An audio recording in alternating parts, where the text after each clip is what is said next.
All right. Welcome to another episode of The Close Up. I'm your host, Stephen Cameron, a part of the Orlando Magic HQ network. Today's a fun show. It's just me. It's going to be a little bit of a shorter show for you all this week. The guests that I had lined up, they had some complications with their schedule last minute, so I decided to bless you all with a solo show. We'll keep it fairly short. We're going to talk about kind of what's been going on with the Magic recently, and then talk about kind of what's coming up for the Magic. So I'm pretty excited for that. Before we get to the show, though, let's just do a couple of the housekeeping things that need to be done. First and foremost, shout out to Andy, Orlando Magic HQ Patreon subscriber. He won the giveaway for the Patreon exclusives. The Patreon program's a lot of fun right now. We have a lot of new content going up. I'm doing a lot of player breakdowns, which is really cool. We have 2 different player breakdowns on Jalen Suggs and Paolo Banchero on some of their recent games. That's exclusive content just for the Patreons. But Andy won the giveaway of the 47 collab Orlando Magic hat. And, I'm just psyched for Andy. He's been one of our Patreon subscribers for a very long time, and he's super active in our Discord community, which comes with the Patreon membership. So if you're at all interested in joining our community, getting exclusive content, check out the link below. We'd love to have you. We'd love to have you join our community. It's a lot of fun. Secondly, if you're watching and enjoying this, please consider liking and subscribing. If you're listening to it on a podcast platform, go ahead and give us a rating and review. It really helps us stay in front of Magic fans and grow our audience, and we can't do it without those things. So we appreciate you guys. Thank you so much. So let's get into it, all right? The Magic right now are 3-4, tied for the 8th best seed in the Eastern Conference. They are doing some things pretty well right now. The offense is definitely taking a step forward. It's not huge. You guys might still be a little disappointed with this number, and I am too, but it's going in the right direction. They are at 113.6 offensive rating, which is the 23rd best in the league. I'll get how that is an improvement in a minute. Really good improvement, though, is the defensive rating. They're at 113 defensive rating, which is 9th overall in the NBA. They're back to being a top 10 defense. That wasn't the case just a week ago. They are playing still at a pretty quick pace at 102.9, which is the fifth fastest. But the good thing about that is it's not as chaotic as it used to be. When they first started the season, when they were playing so fast, things did not look controlled, and we'll talk about why this is looking controlled. And then just in general, like, the team just looks a little bit more connected. Yes, the 2 games they've just played have been versus the Washington Wizards and the Charlotte Hornets. Those are not the best teams in the world right now. The Wizards, I think, have won a single game. The Hornets, they're the Hornets. Like, they have some good young talent. Shout out Colin Sexton, who's having a phenomenal year for them so far. LaMelo Ball is looking really solid so far to start this season.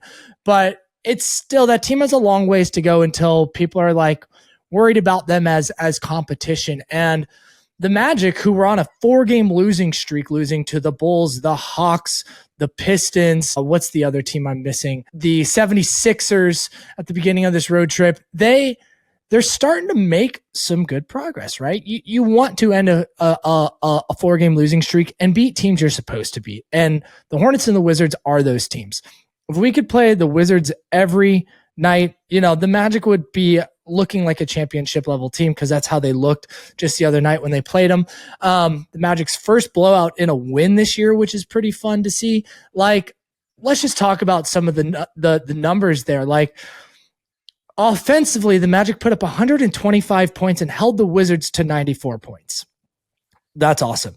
During the Hornets win, they scored 123 points and held the Hornets to 107. So 2 games where they put up 120 plus points and won. As a matter of fact, the other time when the Magic had 125 points, it was versus the Miami Heat in the home opener. And that is pretty awesome. They've had 3 games where they've scored 100. They've had 4 games really where they've scored 120. The 76ers game, they had 124 points to the 76ers 136. But in general, when the Magic are outscoring points, it seems like they're winning. Small sample size. We are 7 games into the season, but I feel like that's pretty encouraging so far. I like where the defense is going. So if we travel back in time to just last week on October 30th, the Magic were ranked in the league in defense and 27th in offense. Like I mentioned earlier, They're no longer 22nd in defense. They are 9th in defense. They are no longer 27th in offense. They are 23rd in offense. Just a few games have shifted. Most teams around the league have played 7-8 games now, 6, 7, 8, somewhere in that range. And these numbers are still going to fluctuate fairly quickly over these next week or two, but they're going to start settling out probably around game 15. It's nice to see that things are starting to trend in the right direction there. We want to see more improvement on both. I want to see this Magic team get back to being a top 5 defensive team. I want this Magic offense to be about league average or better. I believe they have the ability to do that. So let's get into it, all right? Oh, and by the way, those numbers I was giving you earlier about where they were, that's per cleaning the glass, which filters out garbage time, all right? So super solid information. Let's talk about Paolo. He's been on a tear recently. The last 5 games, let's just talk about those numbers for a second. He's been scoring 25.6 points per game, 9.6 rebounds, 5.2 assists, and 1.6 blocks per game. He's shooting 50% from the field, 33% from 3. We'd like to see that get a little bit higher from 3, but that's encouraging. He shot at the beginning of the year, he was shooting the ball horribly from 3. So him being above 30%, and this, in my perspective right now, really solid. In fact, the last 2 games in a row, he shot 50% from 3. I don't expect him to be a 50% three-point shooter, but it is nice that he is starting to hit the basket from deep really nicely. I want him to clean up some of those heat check moments from 3. You know, during the game versus the Wizards, like he had some moments where he had back-to-back threes that he made, and then there was a couple of them where it's like, okay, you probably should have driven or passed in that situation, not taken that heat check. But at the same point, it's Paolo. He's going to take a heat check type of shot from time to time, just like every superstar does around the league. Paolo's not really a superstar yet, but he's on his way. But all these like all-star, primary number 1, number 2 option type players, they're going to take a heat check shot from time to time. That's just what basketball players do. I'd like to see some of that cleaned up a little bit with Paolo. Yeah, you know what's really cool too is his block numbers. They're top 25 in the league right now, which is really cool. So for the season, he's averaging 1.3 blocks per game, which is, like I said, 25th, a top 25 in the league. His rim protection is growing, and I really like that about his game right now, which is allowing, you know, when you see your better players contributing offensively and defensively, and we know Paolo is not an amazing defender, but he's not horrible either. And this is one of those areas that he's really starting to focus on, is trying to be a better rim protector. And I love seeing these block numbers. Something that's been really cool to see recently is how they've been utilizing Paolo Banchero as a hub. The first half of the Detroit game and then the Charlotte Hornets games, you could really see it. They were using him as the offensive hub, getting him the ball early, and then he's having to make decisions out of those moments. I believe in the first half during the Pistons game, before that game crumbled, and I know that second half of that game was awful, but her first half was actually pretty good. I think he had 5 assists going into halftime. He ended the Hornets game on 9 assists, and I believe he only had 1 turnover that game. It was really, really quite impressive stuff. I believe Paolo's stat line was 29-9 to end that Hornets game with only 1 turnover. Like, that's really, really impressive. I would take 20 points over 29 points with Paolo average, having 8-9 assists and low turnovers any day of the week over like 29-4 with 2 or 3 turnovers. Like, I love Paolo, the playmaker, when he's making smart decisions, passing out of doubles cleanly, looking for the cutter. He also is starting to play a lot more like pick and roll with Wendell Carter Jr., which is fun, and Desmond Bane. And when he is using them as pick and roll ball handlers, it's really nice because you'll often see someone like Wendell Carter Jr. as Paul is driving to the basket, kind of drive next to him in between the defender for like lob opportunity moments. I really enjoy that. And then pretty much whenever Desmond Bane and Paolo have a pick and roll, it leads to an open look for one of them. Whether they make it or not is the other is still kind of figuring out, is whether they make the right decision out of it. But they're having good looks at the basket when they're running pick and rolls with each other. And I want to see more of that. Particularly, I want to see more where Desmond Bane is the one with the shot afterwards, because we haven't really seen the pick and roll between the two of them he does have opportunities where he's the one with the scoring opportunity, but it often is the reverse where Paolo is the one with the scoring opportunity. And I'm not mad at that. Paolo's a phenomenal scorer, but I want to see Desmond Bane start to get a little bit more in rhythm and utilized a bit more as a focus. His adjustment is still coming. His shooting is reflecting that he is still figuring out his adjustment, but he does offer quite a bit. And we can talk about that more in a little bit, but it's just really nice to see how Paolo is starting to play a little bit more of a focused and clear game using dribble handoffs, using pick and rolls. We're seeing guys flying around screens a little bit more. We want to see more of that. This offense still has a long ways to go. There's, like I said, they're 22nd in the league. Want to see them get into the teens and eventually get into the high teens, or I guess the low teens. But it's been fun to see Paolo's growth recently. Like, he did start the year really poorly, but he's been on a tear right now, and it's been phenomenal to watch. If he keeps this up, it's clear that his offseason work and the adjustments that the team has made offensively and defensively will work. And I'm looking forward to seeing what this looks like another week from now, another 2 weeks from now, game 25. It's going to be fun, and I'm excited. I think Paolo has got it. And I'm really encouraged about his shooting too. That's been really fun to see. I'm hoping that, his 3-point shot will land somewhere around 35, 36%. I think that's probably good enough for him. We'll see where it's at. Again, last 5 games, he's at 33%. If he can get that a little bit higher, that'd be awesome. The biggest thing is just like the trust that I'm seeing between these players. You can see that Paolo and Franz and even the secondary creators and Jalen Suggs and Anthony Black, they all seem a little bit more connected. The other night we saw when Suggs didn't play, we saw Anthony Black inserted into the starting unit, which I think was a really good decision. And these guys just started to seem to communicate to get better. We're also seeing it on like the lower tier. Like, Tyus Jones hasn't looked awful recently. Defensively, he's always kind of looked bad, and I don't expect that to change much. But offensively, he seems a bit more connected to the team, seems a bit more comfortable in his role. All of that, to me, is a reflection of communication. And it seems like that is continuing to improve, which is really awesome. A couple of things offensively that I really like about this team right now, which makes them really, really dangerous, is their ability to get downhill. Anthony Black driving downhill is scary. Paolo Banchero driving downhill is like a freight train. Franz, we know he is nasty when he is driving downhill. I love this team. They're turning defense into offense with getting deflections, getting steals, quick rebounding, forward passing up to the sprinting offensive player. And they're turning those moments into fast break downhill opportunities before the defense can get set, and they're capitalizing on them. It's so fun to watch these players go downhill because, Anthony Black, when things slow down too much, I don't think he is always the best decision maker. When he is moving fast, going downhill, it is a lot more fun. He is a lot more crisp, and I believe his finishing at the rim is more successful as well. Another thing offensively that I'm seeing that I'm liking a lot is when the ball handler's down in the paint and they do like a wraparound pass around their defender to a cutting Wendell Carter or a Jonathan Isaac. We saw a lot of success with that during the Wizards game. There are just like multiple dump off opportunities to Jonathan Isaac, Wendell Carter, Tristan Da Silva, Anthony Black, that I'm just really loving these connection points.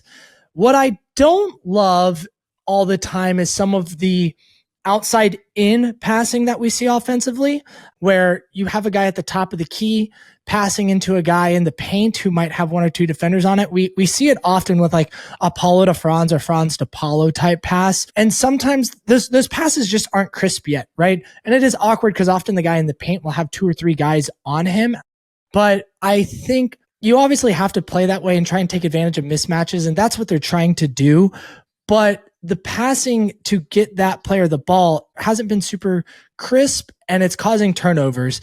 And I don't love that so much. I am enjoying seeing better spacing being created for our 3-point shooting. Again, there's still some more success that needs to happen with making these shots, but using guys as screeners, more intentional DHOs and pick and rolls. And we're seeing a lot more movement off ball, which is nice. I'm loving seeing Bane get a DHO off a screen where he'll then have the opportunity to shoot a 3 or drive and kick. Sometimes he'll have a defender on him, so I'll have to pass out of it. But I want to see more of those opportunities.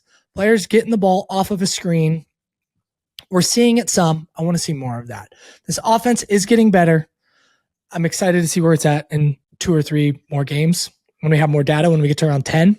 That'll be fun. A couple things that I really like going on right now is the team rebounding. It's apparent that the team is focusing more on the offensive boards. Wendell Carter's having a phenomenal area there. The Magic in total rebounding, team rebounding, they rank 11th in the league. And offensive rebounding, they rank 12th, which shout out to Wendell Carter, like I was mentioning. He's pulling down 3.6 offensive boards per game, which is 10th best in the league total with offensive rebounding. He's been really, really good there. And I know people want to say he's not a good rebounder. He's been really awesome this year, offensive rebounding. Like, whatever you want to say about him, he's been awesome offensive rebounding. That cannot be disputed, in my opinion. And the team in general is just, they're playing good basketball, cleaning the glass up. It's really nice to see. There's still some opportunity to continue to get better there, but I think they're moving in the right direction. The Magic continue to dominate the free throws. Paolo is one of the best players at getting to the free throw line. Franz Wagner is starting to get to the line more. Jonathan Isaac, he's been getting to the line more recently too, which is really cool. They are getting to the line the second most in the NBA right now at 32.6%, 32.6 times per game. That's this team's bread and butter offensively. They have size. They have to take advantage of it. Take advantage of those and one opportunities. Take advantage of having 2 or 3 guys defending you in the paint and you pull up for a shot and get fouled. We saw that multiple times with Jonathan Isaac. Actually, in the third quarter of the Washington Wizards game, he went to the line 6 times. He got more shots from the free throw line than he got in the, just during play. He made a pull-up 3, which was not a pull-up 3, an off the catch 3, which was really cool. But, it was just really encouraging to see him playing so confidently and getting to the line. This team has to continue to do that. They have to continue to hit their free throws. There is some areas where you're just like really frustrated where a guy will go 2 of 5 or like 1 of 6 and, you're just hammering your fist against the table at that point. It's like, make your free throws. So there's some growth to be had there, but it's been really fun. The other thing I want to talk about is the team defense. The team is protecting the rim 4th best in the league with blocks per game. Again, that doesn't necessarily mean they have the 4th best. I kind of said that wrong. They have the 4th most blocks per game. That doesn't mean they have the 4th best paint protection per game in the league, but they do have the 4th most blocks per game at 6.3, which is really nice. Again, Paolo, the last 5 games, is getting 1.6 blocks per game, season total 1.3 blocks per game. So this team is doing a nice job at protecting the rim, which I really, really like. All right, let's talk about what's coming up. All right. The Magic are about to wrap up this road trip, this 5-game road trip specifically. They have one more stop versus Atlanta and Trae Young on Tuesday, November 4th, probably the time you guys are listening to this podcast. Trae Young experienced an injury. I forget what it is. He's going to be out for like a month. The Hawks beat the Magic earlier this year, and that was a game they should have won, in my opinion. So I would love for the Magic to end this road trip 500. If they beat the Hawks, they'll be 4-4. They'll have gone 3-2 on the road trip. We want that after the 1-4 start that they had. This was kind of like my worst best case scenario when I was doing my season or my road trip preview for the Patreon program. I said, I wanted to go obviously 5-0. That would have been awesome. 4-1 would have been exceptional. And I think that was very realistic, but 3-2 is like bottom line. You have to go 3-2. So this is that opportunity for them to be 3-2 on this road trip, 4-4 for the start of the year, and kind of start to right that ship and get back to being above 500 as a team. Or almost to 500 as a team. So that'll be really important, and I think they can do that. Now, after the Hawks game, they're going to be at home for 3 games. They get another 3-game homestand, which is really important because, again, they just got off a 5-game road trip, one of their longest ones of the season, and they need time to continue to settle into their new system. It'll give them a lot of time where they're not having to worry about travel and transportation, to where they can do better and deeper film sessions and shoot-arounds. And I don't think they're going to have a practice during this segment because it's just not a lot of opportunity to. They're playing every other day.